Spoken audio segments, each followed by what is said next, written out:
Hey everyone! Welcome to Solly's YouTube channel, I guess. I've invited my student Derek over here. He's had some astounding growth this summer. Actually, you want to say hi to everyone? Hello guys. So this is Derek, and Derek, just share with us, where did you start? That was mid-June, that was your first class, and right now it's mid-July as of this recording. Where are you now? My first score this summer was 390, and today I was able to get a 710 on the mock test. On the mock test for the reading and writing? Yeah. Yeah, and just for reference, where's your math right now? My math is high 700, where I'm ranging around 780 to 800. Okay, 780. So were you able to hit 1500? Yeah, I think I was able to hit 1500 during the mock test with the math score together. Okay, and Derek is a rising junior, okay, and tell us a little bit more about yourself, just like your background. I'm a rising junior, and I've been attending Korean International School my entire life, and I think I've started properly preparing for the SAT this summer. I think before that, I think I was just having fun during summer all the time. Okay, so international school in Korea your whole life, and SAT was not really a priority until now. Yeah. So what actually brought you into the class in the first place? Rising junior, and I've made a lot of friends in high school, and they've been telling me how hard junior year would be. So I was like, why not just start SAT a little earlier than I was planning to do, and why don't I try finishing it before my hardest moments of my junior life? Okay. How much of that was like your idea, and how much of that was your parents like pushing you? Honestly, my parents did want me to start SAT since last summer. Okay, since your rising sophomore year. Rising sophomore year. Okay. But I've been pretty much ignoring them and just having fun every day.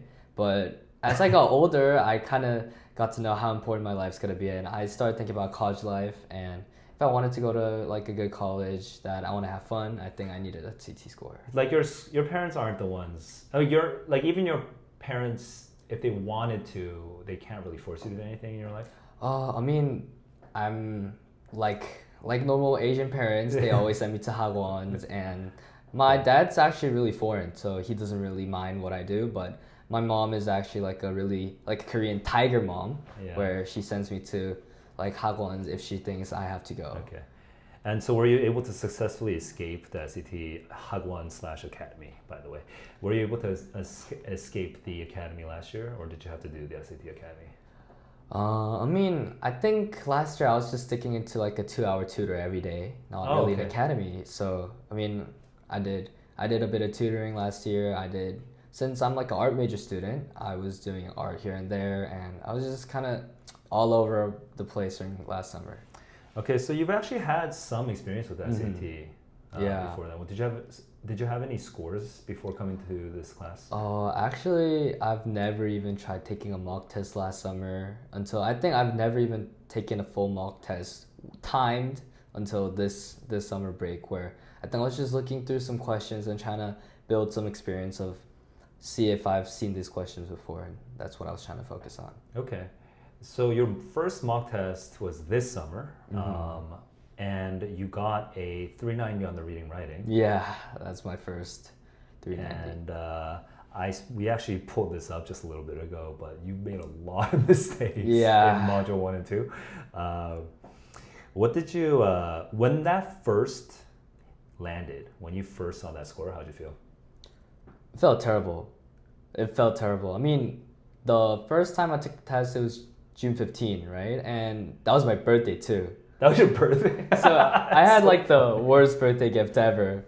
Okay, that's so funny. Yeah, it was my birthday. I got a 390. My mom was surprised. My dad was like, yeah, I was expecting that. So it was like a really funny situation where like she wouldn't even be mad. Okay. Yeah. That's so crazy, because you actually did SAT tutoring the previous year. Yeah, I was really focusing on math, but I did solve some SAT English questions, but over the year... Oh, so the tutoring the previous year was not for... It was not mainly for English. They gave me some English questions, but I just read them and I never really solved them, so it's like... They didn't follow up on it. I didn't really follow up on the tutoring that much. Oh, okay, they just gave it to you and you just didn't do it. Yeah, I just didn't do it. Okay. I was like a really lazy student. Actually, until let's summer. actually rewind a little bit then. So this is because you just finished your sophomore year, so this is right before sophomore year, you're doing tutoring, and then now you just had your sophomore year. What were like your where did the SAT rank in terms of your priorities? Honestly, it was really, really low. I think I would say like it was just rock bottom. I would just kind of forget about the SAT in my sophomore year where see, I told you my major was art, so I was just trying to focus on art, and I was already like a decent mathematician during school. I would go to like I would focus on math too.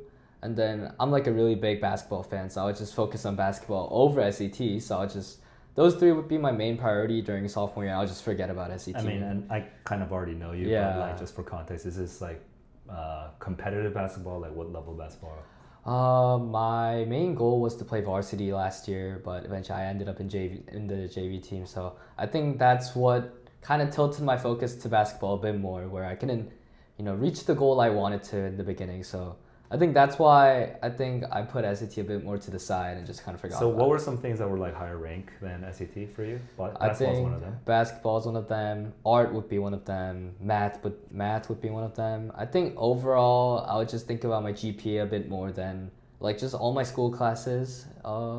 I think I'll just think about my school classes a lot more. And then there's like a lot of classes in between too. But in sophomore year, you also take the PSAT usually in like October. Do you even... I didn't take it. I didn't even take it. Okay. I told my parents I signed up, but I was like, oh wait, I think I forgot, so I just didn't sign up.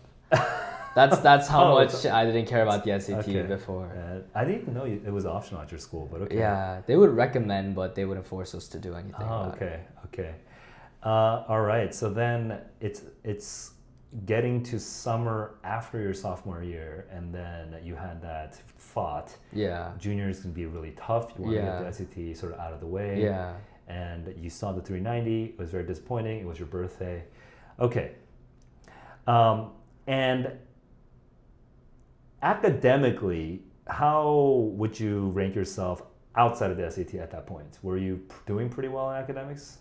Honestly, I think I was doing all right. Like I wasn't exceeding the expectation I had, but I wasn't really falling behind either. I was like an average, just decent, hardworking student. I mean, do you mind kind of saying roughly your GPA range or something like that? My roughly GPA range was 3.8, around 3.8, something like that, because... And at your school is 3.0 very high, like would that put you in like the top? I think, honestly, to exceed a 4.0, our school isn't that hard, to be honest, but I just had some classes that I just couldn't focus in. Okay. I just kind of gave up. Which classes were those? I think definitely science class. Okay. I couldn't focus in science. Also choir class and religious education. Those three are the class. I think I just kind of forgot about religious. Did you say choir in the middle? Choir. Okay, so choir was also choir, religion, and science. Yeah. Okay. So that was dragging your GPA down. Yeah. So you would not be in the top 10% of your class. Yeah, not really. Not for that class. Yeah. Well, how about just overall GPA? Would you be in the top 30? I would be like in the top 50. There's a lot of students in our class, in our school. Okay. There's some crazy smart kids there. Okay, so solid on math. Not the best student at your school. Your school is pretty competitive, and you got 390. Okay, that's a lot of context around that 390. So that doesn't come from nowhere. Now, you start class. Just describe just some of your first like memories from the what's that? That's mid-June, so that's like a month ago. What did you first worry about before coming into class? And then what were some of your first impressions? My biggest worry when I walked into the classroom is what if my SAT score doesn't go up even though I take this class? Because I know that Korean 압구정 SAT 학원 is not cheap, and I wanted to make the most of the time I give too, because I'd rather just hang out with my friends if my SAT score is not going to go up. So I was like, why don't I try giving it all and actually try studying? And then there's also times in the 학원 that I could have fun. So why don't I just try focusing in class when Seoul talks? And I think that was my biggest focus and biggest worry, where my SAT score, what if it does go up? I think that's my Okay. biggest worry. And when was that first worry like resolved? I think it was when I got into week 2 where I made some friends at the Hagwon too, and I saw like some kids also had like a similar score or like similar starting point where I thought, oh wait, what if I don't think I'm not that dumb? Why don't I just try a bit harder? Since I've been in class for over a week, why don't I try harder? And then on that day, on that week Friday, I got a 600 where it was like a 200-point jump. Oh, the second week Friday. Second week Friday. Oh, that's fast. Okay. That was pretty fast. I was like, okay, yeah. and then that's like the first time where a Asian tiger mom, which is my mom, she was a little nicer to me. So I was like, okay, this feels kind of nice. And I was like, Okay. what if I get a higher score? And let's just focus on the first 2 weeks. Yeah. So by the time you had your Friday class of the second week, okay, you had already hit 600. Yeah. Okay. What was the first technique or first change that you introduced to your test taking that kind of broke you through? I think I had 2 really big techniques or like just lessons I've learned during class. It's first of all, what you would always tell us is prioritize questions we can solve. That's within our level. So first few days I couldn't even tell what question is hard, what question is easy. But as time goes, I realized there's questions that are easier, that are harder. So I try to prioritize and spend a bit more time on the easier ones that I can probably get right. And then I thought it would be fine to omit on the questions that are too hard and too long, because either way, I'd rather want to have a better accuracy than just trying to solve everything in within the time given. So time management and solving the questions that are on my level was the 2 things I really just focused on.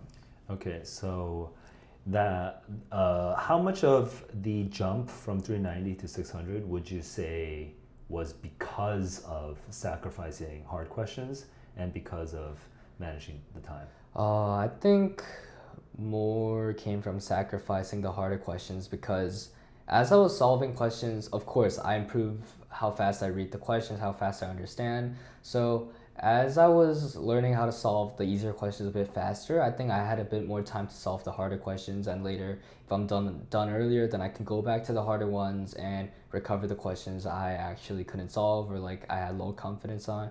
That's, I think, the first part where I saw a big jump in my score. So if we compare to like your first couple tests, in terms of that timer, right? It's always ticking down from 32 minutes to 31 to 15 to 12 to 9. On the first couple tests, I'm gonna guess that probably like you were down to the last second to just try to hit the last question. Yeah. Did that change? And how quickly did that change? Or actually, at what point did that change? First of all, I think I just started to kind of learn the question types as I went. So there's vocab, there's synthesis, there's grammar, there's logically complete the sentence. There's a lot of different questions there, and I just learned how, like, even let's say rhetorical synthesis is really long, it's like a list, but it's like a fairly easier side of the SAT. So I just kind of started to figure out which question types are easier. So I try to prioritize grammar and synthesis first, and then later when I have time, I would try completing all vocab, and then I'll move on to the longer parts. Okay, and that's how. So you in the first 2 weeks you transitioned to solving from question 16 to 27, and then 1 to 15. Yeah, and then as you were doing that, were you still coming down to last second for the final questions? I think I still did come down to the last second. That's probably reasonable. Yeah. I mean, it was like you're my first saving time. the hardest questions for last. Yeah. So of course it did take a long time, and then I'll just omit a few questions before too. Like I'll just rush and just type whatever comes. I'll just take a crazy guess last minute. But I think my accuracy did go up, but still the time management I still needed to work on. Okay, so that was the journey from 390 to 600. It was time management and sacrificing the hard questions. And then when we say time management, what we're actually saying is kind of resequencing the questions to focus on the easier ones. Yeah. Okay. Okay, that's really good. Would there be any other techniques that helped you get to the 600 milestone? I mean, I think first 2 3 days, I was really like lost in class. I didn't even know what you're saying. I didn't know Okay. what you were annotating. But as Yeah. time went, you were teaching us a little techniques on like identifying transitions, or for grammar questions, we can identify which type of question, like comma splice, non-substantial modifier, subject-verb agreement. There's a lot of little techniques and ideas we got to learn. So I think maybe learning those little parts actually helped me a lot to solve the easier questions where I was able to, apply the 3v1 rule to all the questions where there were different tense agreements. And I think those little grammar techniques really helped me to increase my accuracy within the score for grammar. And Okay. yeah. Now, getting to 600 is one thing, but actually getting to 700 is a whole Yeah. other beast. So at the end of second week, you got your first 600, which must feel amazing. But then there's still more summer left, okay? And now you got a 710. So what techniques helped you break through the 700 barrier? First of all, like I was focusing on the easier questions and I got used to solving the easier ones, and I realized I had more time towards the end, and I would solve all the questions and I'll still have like 4 minutes left. And that's when defending all parts really came in, where if I had time, I would go back, I would mark the questions, that I would just bookmark the questions and I'll go back and I would just use all the tools within the website where I can cross out the answers that I think it's incorrect, where defending all parts really came in because I know for a fact no other Hagwons or no other places really, use defending all parts, where I think when I defended all parts, my accuracy went up by a lot. And there's going to be definitely some people Yeah. who don't know what I mean or what you mean when you say defend all parts. So can you teach us, teacher, please? Okay. What is defending all parts? Defending all parts is where when we look at the answers and we would just, like exactly the word defend, we would go back to each word inside the answer key and we would see if the answer aligns with the passage and whether it makes sense or not. And then if it doesn't make sense, we would cross it out right away and then we just forget about it. And I'll just now be a little bit of a teacher here, okay? I'm just going to say the thing that I say in class. Guys, let's do it. For a correct answer to be correct, all parts of it have to be correct. For an incorrect answer to be incorrect, only one part has to be incorrect. So you should defend all parts. Defend all parts. Yeah, you should defend all parts. So, and then we can elaborate on how you defend all parts on synthesis questions versus command of evidence questions versus just typical reading questions. But yeah, that's defend all parts. So yeah, I think that's key. So you said that once you started having extra time, you were able to go back to some of the harder questions and apply this technique to recover the harder questions. Yeah. Okay. But what's interesting there that we kind of skipped over is how did you end up with more time in the first place, right? So I mean, I think it was just I was solving the I was in the SET program where I go every day during the summer, where I was able to learn I just kind of got used to the questions, and grammar questions just took less time. I would just use 30 seconds to 1 minute to solve each question, where that was really quick. I got used to the transition questions, that was really quick. Vocab questions, it's usually the vocabs I would see sometimes, or I think vocab also took pretty quickly, so it was only the longer questions where it was main idea, compared to text, graph questions, and I think I was able to just look through the questions and the level of understanding I was able to see, like the understanding I was able to have when I was reading the text, it just got a lot faster as I just solved more and more questions. Also, during class, I learned a lot of techniques like triangling transitions, underlining important parts, and also circling the characters inside the text, where I think those little annotations, it might not sound like crazy, but those little annotations really like highlighted the main points I need to focus on, where I was able to just identify the answer really quickly. Also, the biggest part was I started to use predictions, where grammar, vocab, and synthesis, I don't think I really needed to use predictions, but for the long questions where we needed to select an answer that's like a sentence, I think predicting the answer, it doesn't have to be accurate, but it's like a dumb but accurate prediction, where I think those little predictions actually help me like identify the answer a lot quicker than usual. Okay, so a lot happened there, but I think overall if I understood correctly, the summary is basically like the grammar questions, synthesis questions, transition questions, and word and context questions.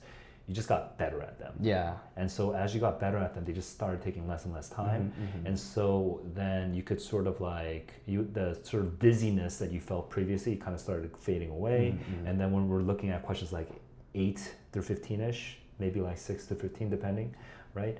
When we're looking at those questions now, you're able to look at it a little bit more like neutrally, and you're able to start making some initial dumb but accurate predictions. You can read the passage, you can identify the transitions, you can see the main characters in each passage, and you can make a rough prediction at some point.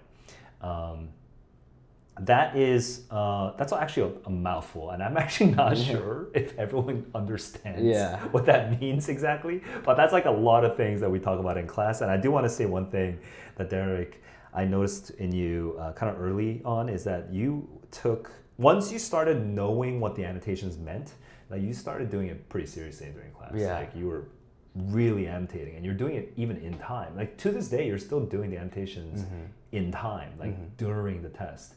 Like, don't you think, like, I think there's an argument out there. Some people would look at that and be like, oh my God, you're wasting so much time doing annotations.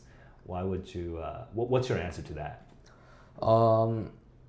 Honestly, that's what I thought at the beginning, where why don't I just like look at the questions or read the passages one more time, and then why don't I just, go straight to the answer. But actually those little annotations help me, like I said, predict and then later defend each parts of the passage, where annotating the keywords really changed what I was thinking, because I see all the other students just looking at their computer, maybe just using the highlighting tool in the SAT mock, website. But for me, I'd rather highlight everything, annotate circle, triangle stuff within the passage, because honestly, it feels good when I watch Sol do the same annotation as me. But I think my answer accuracy will go up, and it's way easier for me to identify the important parts, because in the passage, there's also harder words. There's some vocabs that I've never even seen. But when I annotate those little parts, I think it helps me understand the flow of the passage. It makes it more digestible. Yeah.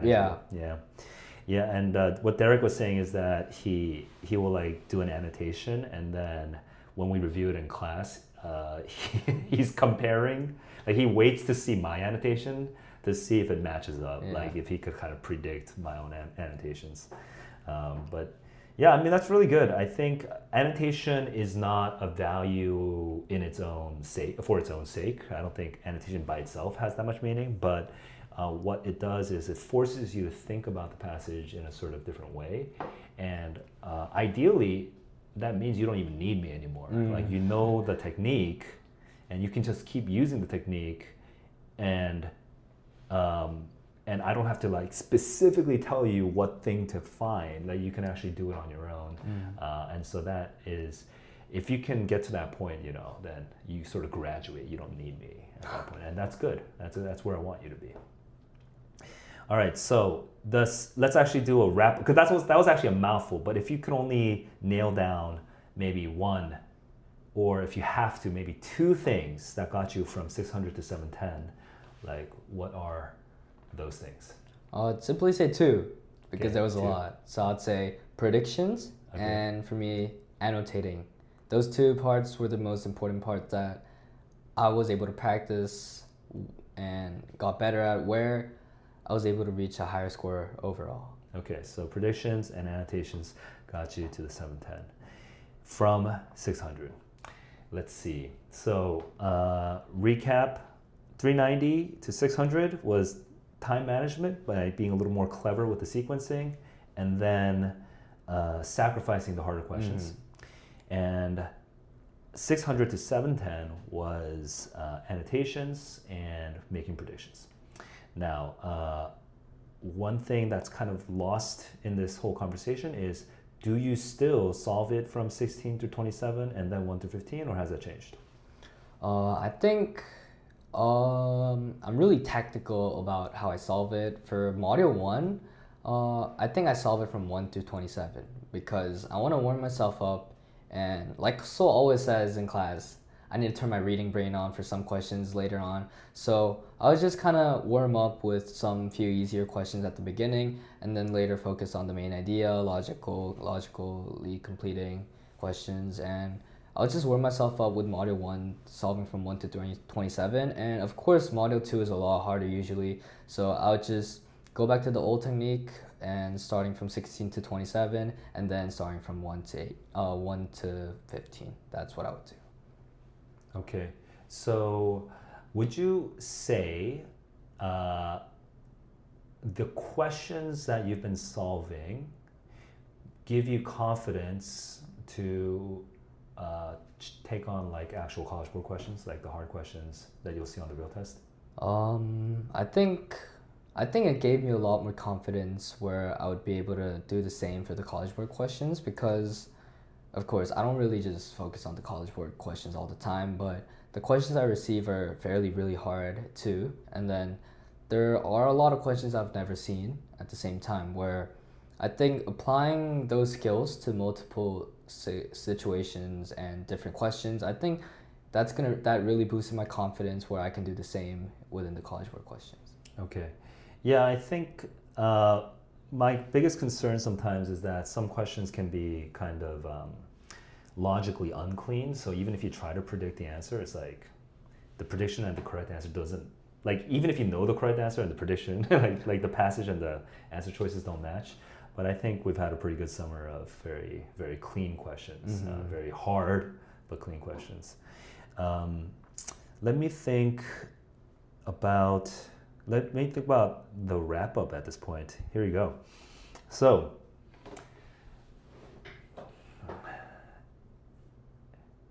first, let's ask how are your parents feeling? Oh, my mom is super happy. My dad's like, that's my son right there. That's my son. And then, Yeah, my mom's your super dad's happy. an American. Yeah, Okay. he's like, I knew it. That's what my dad's like. And my mom's like, Okay. Omo, so good. That's so good. Okay. She's really happy about the score.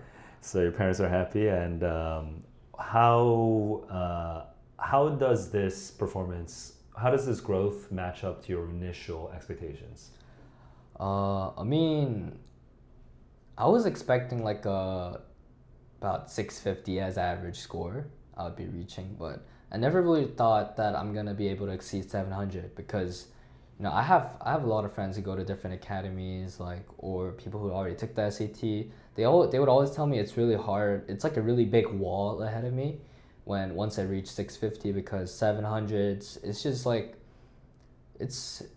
we gotta technically get almost everything correct to just get over 710, 720, where I think my initial thought was like, maybe if I'm lucky, I would just start at 7. I would get a 650 on average, but it was really surprising for me. Let me jump in because I think what I think is kind of interesting is the confidence that might have changed since the beginning. Right now, if I ask you, hey, imagine a 750 level difficulty level question, can you like imagine a question like that? I think I can kind of you have some examples in your head. Like if you compare your confidence taking on like the 750 difficulty questions like 1 month ago versus now, like what has changed? I think I'll just look at the question. In my 1 month ago, Derek would just look at the question and be like, oh no, this is long, this is hard. And then I think I'll just probably be staring at the question for like 5 minutes and I'll be like, I'm done. Okay. I can't do this. Or like, I'll just circle something random, or like I would just forget about everything and just circle something that sounds correct. But if I were to solve it right now, I think I would first of all read the question, look at what kind of question it is, if it's a detailed inference, or if I need to find information that supports the claim, or if it weakens the claim. And then later I'll just start, reading the flow, breaking parts of the passage where if it has a research question, research topic, and then I'll just start annotating, circling subjects. Maybe it has like a few teams, few variables inside the text where I'll just have a few lists of criteria I would look for in the text. Dude, that's actually, you're reusing so much of the vocabulary that we use in class. Yeah. I'm actually shocked at how much of the vocabulary, how much of the terminology you're actually remembering. Derek is actually dropping a lot of techniques at once right now in just like 2 or 3 sentences. So that's actually, I kind of, if we had a lot of time, we could go into each one of those, but we're gonna have to wrap up soon. So first of all, I do want to say just thank you so much for making time to just hang out with Of course. your teacher. Favorite teacher. Okay, thank you. Let's get back to this. You went from a 390 to a 620. You learned all these techniques at your SAT Summer Bootcamp Academy. Okay, how do you think the lessons you've learned in the last 4 weeks might affect you in areas that are not the SAT? I think, of course, I did learn a lot of good techniques in class, but I think overall it just kind of gave me confidence in what I can do just out of SAT, where like I don't need to be just born smart to be good at the SAT, but I think working hard enough for everything and note taking every time, not maybe in sports I can note take stuff, maybe in like other academics top subjects I can start taking more notes. Like I think I just learned how if I put in my best, I think I can just exceed what my initial thought is, initial expectation would be. So it just gave me a lot more confidence in what I can do. Dude, I just want to echo that. Like, the feeling of mastery over something that you probably have never enjoyed in your life. Yeah. That's a special thing. Like, not a lot of people get to like experience that feeling of this thing that's just been like this. Should not have said that, but anyway, this monster, Yeah. right? This thing, and you're like, I can actually like look you in the eye and I can master you, right? That's a rare experience. So I'm really happy that you can Thank you, have Saul. that. Yeah. Thank you, Saul. And if somebody else out there in YouTube who loves I'm trying to make a joke there, but I'm actually a little tired. But who loves curse words or whatever? If somebody was out there with a 390 right now, what advice would you give them? First of all, fun answer would be take Soul's program. Okay. Buy Soul's program. One realistic answer I would give. You're making it. You sound like a Yeah. plant. Okay. One realistic answer I would give would be definitely 390 is gonna sound diabolical, and it's gonna sound bad, but I think it's just the amount of work you put in, because there's a lot of sources around the internet about the SAT where you can study on your own, you can maybe go to academies, but just in conclusion, I think just SAT really shows the amount of work you put in overall, the time and the little note taking, the little extra questions you solve.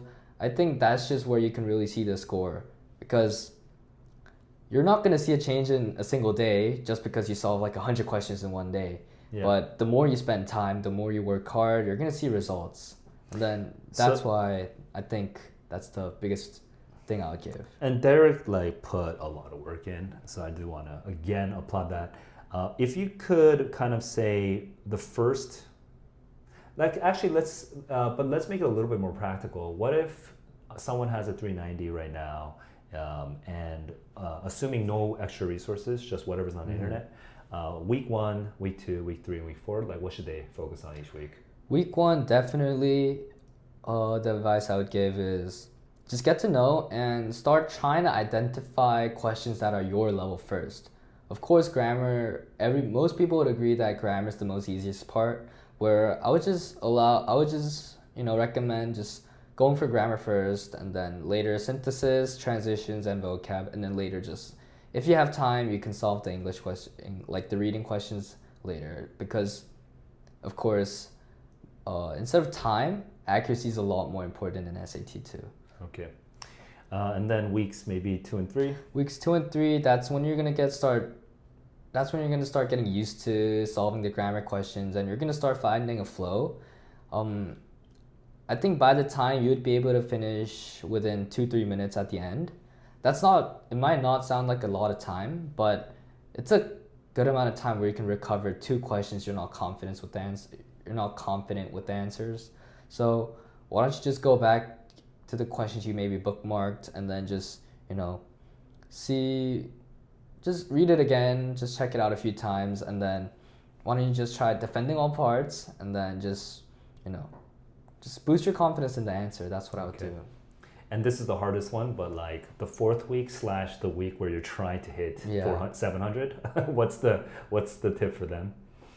For me, I wasn't really exposed to other techniques on SAT. I was really, focusing on what Sol does in class, what he tells me to do. But over the course of 3 weeks, even though you study alone and just with the internet, you're gonna learn a lot of different skills within the SAT, a lot of little tricky techniques like 3v1 rule, whatever. I think starting from that time, I would recommend you to just slow down on questions, and then I'd recommend you just read it using 10 more seconds on each questions, and then just, building accuracy and just adding more confidence to your answers, because without like a proper tutor, it's really hard to learn little techniques within every time, breaking passages.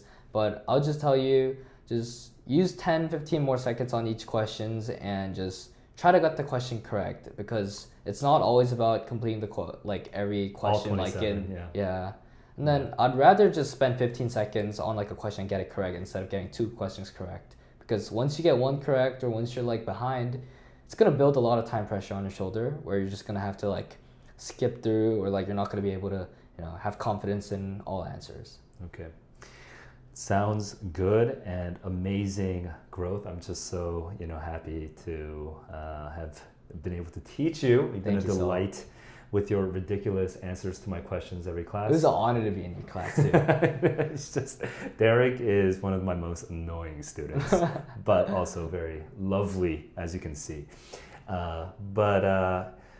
If we're gonna end on a lighter note, so any cutouts from your life, as in things that you've been kind of been into recently. It could be like a movie, a song, an app, a download, something in your life. I'm not allowed to say an answer that I would say in class. You can. I can already hear the stupid answer already, but go. What's one thing in your life that you want to recommend to everyone? I would like to recommend watching every single video of Sol. Oh my god. Buying his program, and then maybe DMing Sol and being good friends with him. Yeah. Well, yes. There you have it. Totally not a plant. That's exactly that's exactly how he talks every class. But no movies, nothing, no video games, nothing. Video games, I would recommend Pokemon Go. That's what I've been really into these days. Okay. Let me see. Do I have I mean, I've been so busy these days, but I've only been able to play like 2-3 hours per week, but I've been playing The Last of Us Part 2. I think I've heard of that one. Isn't that kind of like the scary one? It's a little scary. It's a little scary, but you always have like a partner with you, so it's like less scary. It's not like as scary as like Resident Evil or something like that. But I've been playing The Last of Us, and I probably like played 7 hours total this whole summer, but it's very good. I'm like, how many years late am I? I'm like 7 years late to this video game or something like that, but it's very good. I'll try it out. Try it out. Well, thanks everyone for tuning in, and thanks Derek. Thank you, Sol. Good to have you, man. All right, so good luck with the actual SAT. It's coming up in about a month-ish, a little more than a month. But we're only, like this isn't really the end of the story. We're just kind of at the beginning of everything. But I'm just happy to see that you actually have embodied some practical knowledge, and you can actually implement it on the real thing. It's really good to see. Thank you, Sol. All right.